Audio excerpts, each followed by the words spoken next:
I've been married for 10 years, and I don't have kids. I'm a stay-at-home wife. Recently, I had a medical emergency while caring for my mother-in-law at home. The stress finally caught up with me, and I ended up in the hospital. This story is about the moment when I decided to bring up divorce after my husband, Harvey, and my mother-in-law said some really awful things. Harvey and I met at work. I was an administrative assistant, and he was in sales. The company he worked for was run by my dad, but I had only told a few people about that. Somehow Harvey found out. He came up to me and said, "You're the boss's daughter, right?" I was wary at first, given the way we met, but Harvey's outgoing and caring nature soon won me over. He was a great communicator who really knew how to listen. After we started dating, he was just as charming as before, easy on the eyes too. Once people found out we were an item, they couldn't help but say, "You're so lucky." So it was hard to feel bad about it. But not everyone was thrilled. I received veiled warnings like, "Be careful, he's a player." Being with a popular guy had its downsides, and I soon found myself increasingly isolated among my female co-workers. Looking back, I wish I could shake some sense into my past self. I was blinded by love and couldn't see his true nature. Our relationship was going well, and even though I got cold stares from female colleagues, most of the male co-workers were still friendly. They would often say, "So when are you and Harvey tying the knot?" To be honest, I never dated anyone who liked me for me, rather than my dad's position. That's why I let myself believe in a future with Harvey. I got caught up in the idea of marriage, but maybe more than I should have. Eventually, Harvey invited me to a fancy hotel dinner. I was excited and headed to the restaurant with high hopes.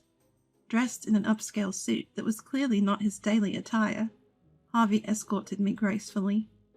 He took my hand as if he was some kind of prince and led me to our seats. Everything he did seemed to shine in my eyes back then. I took my seat as he instructed, and then he knelt at my feet. "Will you spend the rest of your life with me?" he said, presenting me with a red rose and a small box containing a ring. I hesitated for a moment, but accepted his proposal, as I did love him. He was overjoyed, hopping around like a kid. I watched him and couldn't help but imagine our happy married life ahead. I never thought the day would come. We got engaged, but he showed no interest in meeting either my parents or his own. Finally worried, I said to him, "It's high time you introduced me to your parents. Can you also meet mine?" But his response was, "I come from a fatherless family. Only my mom is around. Besides, asking your boss to let you marry his daughter is not something to do without being fully prepared."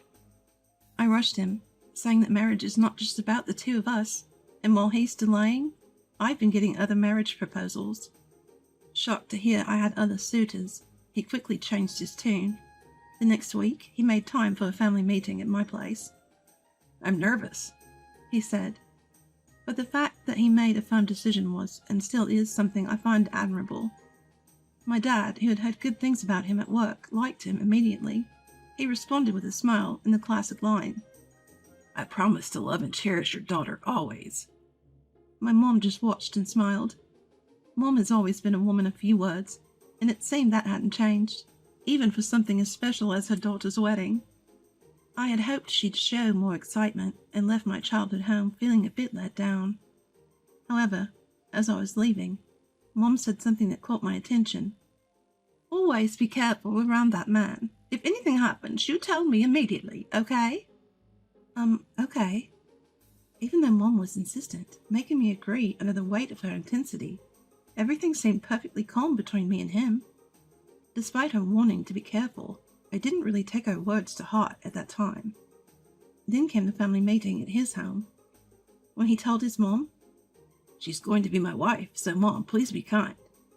An older woman with a somewhat disheveled appearance, almost witch-like, slowly emerged from the kitchen.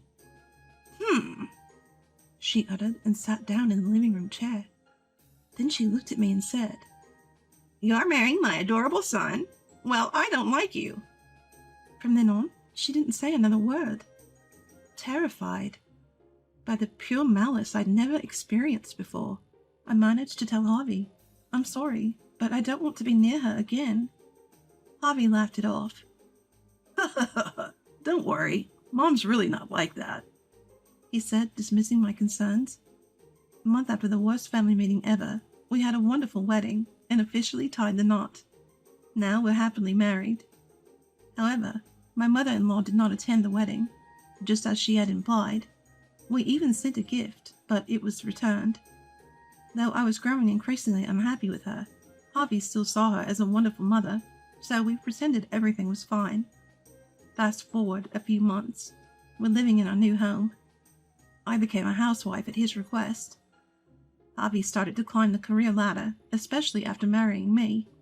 He was growing close to my parents, especially my dad, as they worked together more and more.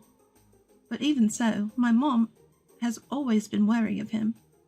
Whenever we met, she would ask, "Are you okay? He's not mistreating you, is he?" I'd laugh it off and say, "You worry too much." And so Mom's constant worrying wore me down.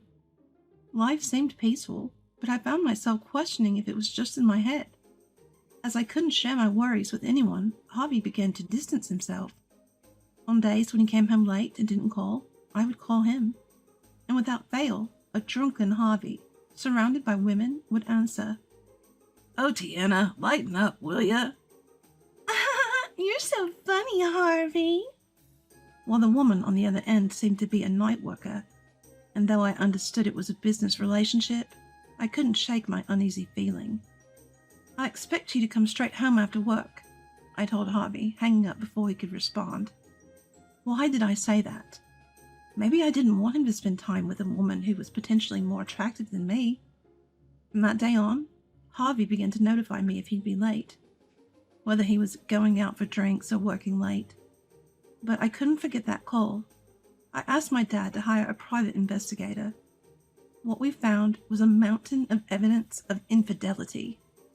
From women in the late 40s to college girls, Harvey had met with all of them on the nights he'd come home late, and with some, he had even had intimate relations. I was so close to confronting him and demanding a divorce right then, but I had neither a job nor savings. Though it pained me, I held off on filing for divorce. Whenever Harvey would notify me he'd be late, I'd have the investigator gather more evidence. The more evidence I had, the better for my case during the divorce, so I learned from the internet. But those things were just hurting me. I'd only glanced at them, avoiding a thorough look. Thinking about it, maybe I still loved him in some way. Then, as if to pile on, we discovered that my mother-in-law had collapsed at her home. The cause was a stroke. Fortunately, she was found quickly and her life was saved, but she had injuries from the fall and some brain damage limiting her mobility. Suddenly, we were thrust into caring for her full time. Harvey is an only child and said he had no other family to rely on, so it fell on us to take her in and look after her. At first, my mother-in-law would shout, "I'd rather run away than be cared for by a wicked woman."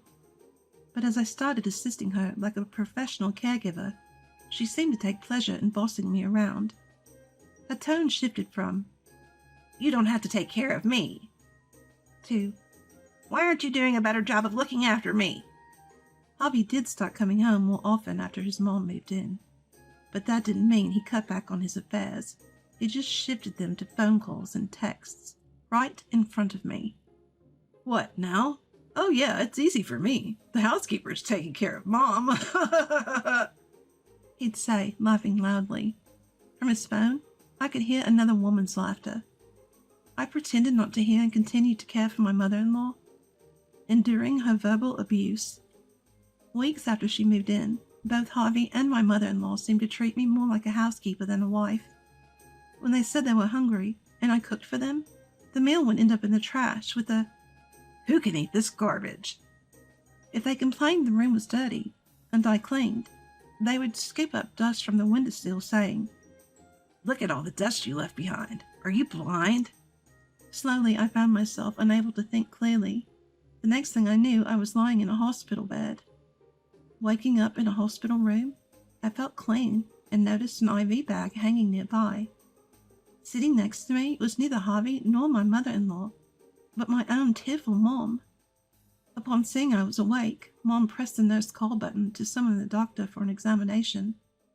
According to the doctor, I was suffering from overwork and stress. "You'll recover within a week's rest and IV," he assured me. I felt ashamed for neglecting my own health. Apologizing to my mom, I said, "I'm sorry for making you worry." She responded, "It's a parent's job to worry. Don't even think about it," as she gently hugged and patted me. Emotion overcame me, and I burst into tears. I'd been married for nearly a decade, and the only years I felt happy were the first 2 or 3. Ever since then, it's been hell, and I had been so overwhelmed that I couldn't even confide in my always supportive mom. My tears wouldn't stop. I cried like a child and fell asleep, embraced in Mom's warm arms. When I woke up again, even Dad had come to visit, and he burst into tears at the sight of me. Seeing Dad cry made me realize how long it had been since I truly smiled. Finally, I spilled everything. Harvey's constant affairs, the dismissive attitude from my mother-in-law, and their joint emotional abuse towards me. Both of them listened quietly until I finished. Dad cried again, while Mom seemed almost angry and remained silent. Just then, Harvey and my mother-in-law burst into the room. "What's the big idea? Collapsing and getting hospitalized? Who's going to take care of me?" "Get it together. I'd let you stay home as a housewife, so the least you can do is take proper care of Mom. Pathetic," Harvey yelled. In the room were my parents. Only after he spoke did Harvey realize my parents were there, turning ghostly pale. "Who are these old people?" my mother-in-law asked, unaware that they were my parents. Hearing this, Harvey quickly covered his mother-in-law's mouth and started desperately pleading his case to Dad. Boss, what are you doing here?" "If my daughter collapses, it's natural for me to be here. I'm her father first, a boss second," Dad retorted. Yeah, of course," Harvey stammered. "So, Harvey, what's going on here? I can't ignore the insults you were just hurling at my daughter." Dad continued. Harvey fumbled. "Speak up." Dad insisted. I'm sorry. You know, Harvey, I never trusted you from the start. I smelled gold digging all over you." "But that's not true."